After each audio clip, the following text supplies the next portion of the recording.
एक भक्त गया है माँ के दरबार में और माँ के दरबार में अपनी अर्जी लगा रहा है। और क्या भाव है भक्त का कि बानी असरे में माई तनिया जय तू, कि बानी असरे में माई तनिया जय तू माई सभा में चला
गया है माँ के दरबार में और माँ की मूर्ति को देख के क्या कह रहा है।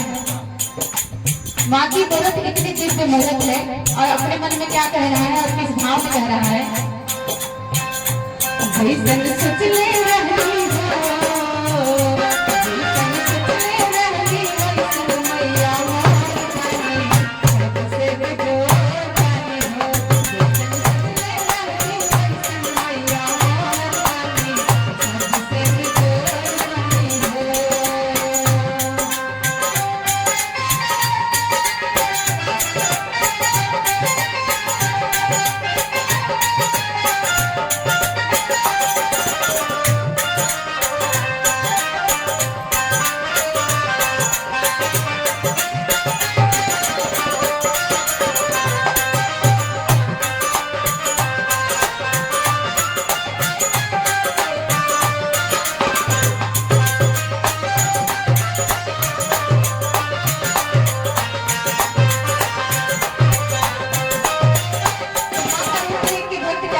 सच्चे दरबार की जय।